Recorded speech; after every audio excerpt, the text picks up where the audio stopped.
Hi guys, and welcome to my channel where we take a trip across the Atlantic to visit Cedar Point and talk about the Top Thrill 2 project. If you haven't already, hit subscribe, give the video a like and let me know what you guys think about Top Thrill 2. As a bit of background, Top Thrill Dragster was the first roller coaster in the world to break the 400-foot barrier at 420 feet. It was also the fastest roller coaster in the world, reaching speeds of 120 miles per hour in 2.8 seconds. That's until Formula Rossa and King Dakar came along. The ride closed in 2021 after a serious accident, which we won't go into details about here. From then on, many people were wondering about the ride's fate, and Cedar Point eventually announced that the Top Thrill Dragster roller coaster would be closed as we knew it and reimagined. We then began to see teasers and everyone began to speculate. As an enthusiast, I really hoped that Cedar Point would take the 500-foot record. At the end of the day, we are talking about the roller coaster capital of the world, and I did think they were going to take a new record. In addition, I think most of us assumed that Intamin would be the one to reimagine the ride, particularly with them being the original manufacturer. Cedar Point finally released their plans for the ride, calling it Top Thrill 2, and would incorporate a swing launch, with the first launch at 74 miles per hour, then backward at 101 miles per hour up a 420-foot spike, before the final launch of 120 miles per hour and heading up and over the top hat. The park are marketing the ride as the world's first triple launch strata roller coaster, but I do think this is a feeble attempt at a world first. They're also trying to say that we will get a rollback.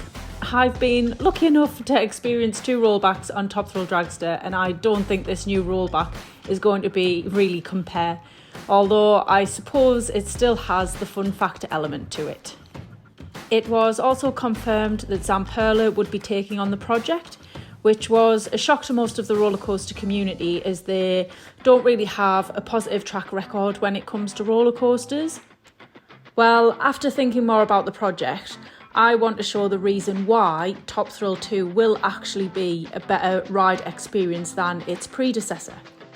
Before we dive in, I want to give a massive shout out to Lake Erie Lifestyles, who have been taking some awesome aerial view footage of the Top Thrill 2 project from the very beginning. If you don't already, head over to their YouTube channel and hit subscribe so you can keep up to date with all things Top Thrill 2. With Top Thrill Dragster, there was the issue of reliability.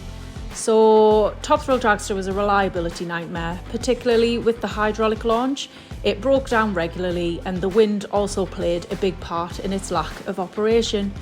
Because of this, guests did complain, and they complained a lot. The LSM launch system should be, and has proven to be, a much more reliable way of acceleration. So hopefully Top Thrill 2 won't suffer the same amount of downtime as what Top Thrill Dragster did. There was also the issue of maintenance. From all the videos I've watched and history I've read about Top Thrill Dragster, it was a maintenance nightmare, and despite all the hard work that the park does to maintain its rides, Top Thrill Dragster seemed to have its fair share of accidents regardless. For example, in 2004, people were struck by flying debris while riding the coaster, and it was believed that the metal cable related to the launch system had actually frayed. In 2016, 2 people were treated for minor injuries when the launch cable detached from the ride, and then in 2021, a guest was struck in the head by a piece of metal that detached from one of the trains. To me personally, it's clear that the ride has been redesigned with maintenance in mind, as this is something that Zamperla does actually boast about, particularly with their lightning trains. Zamperla are really successful in the flat rides market. There's no reason why they won't succeed in the roller coaster market with the changes they've put in place within their business.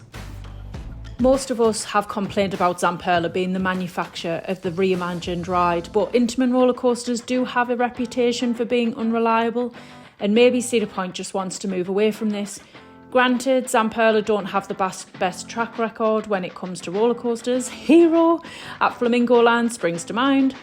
but I still think we should give them the benefit of the doubt, as they clearly impress management at Cedar Point, which, in all fairness, are more qualified to make decisions for the benefit of the park's future than we are.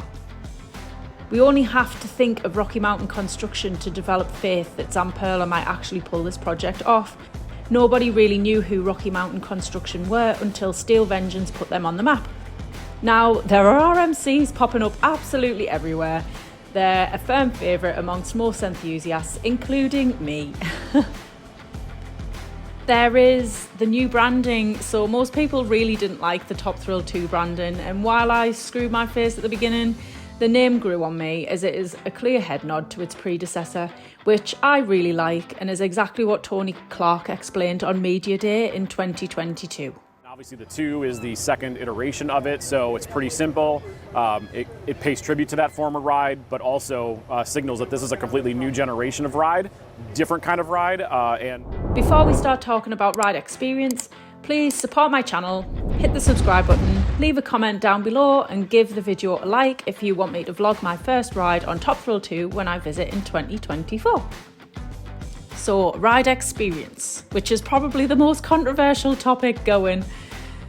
So while the ride isn't going to feature that amazing hydraulic launch that takes you from 0 to 120 miles per hour in 2.8 seconds, it's going to be a much longer ride experience with additional fun elements. Nobody has really experienced going backwards up a 420-foot vertical spike at over 100 miles per hour. And with the open train design of the Zamperla lightning trains, I can imagine it's going to be an awesome experience. I personally think that the final launch is going to be awesome, as in contrast to Dragster, you will be hurtling down the launch track for a much longer period of time compared to the hydraulic launch. I've ridden Formula Rossa at Ferrari World in Abu Dhabi, and while the launch wasn't as punchy as Dragster, you spend quite a lot of time on the launch track and it's an exhilarating experience, despite not having that initial acceleration. I also think that the head chopper portion of the ride involving the station is going to be a really cool feature. Someone mentioned it on social media. I'm really sorry, I can't remember the person who mentioned it, but like they said, nobody really talks about it. Additionally, I don't understand why people are complaining about ride capacity. This is Cedar Point, the roller coaster capital of the world. In my opinion, the management team know what they're doing behind the scenes and they understand their park significantly more than any roller coaster enthusiast on the internet. I'd love to see people embracing the new ride rather than finding reasons why they're going to hate it. It's not going to suck and it's not going to be a disappointment. Let's just be grateful that the top hat is still going to dominate the skyline and we are still going to experience flying at 420 feet. Remember, we didn't have anything like this 50, 60 years ago. Just be grateful. Please subscribe, like, and comment.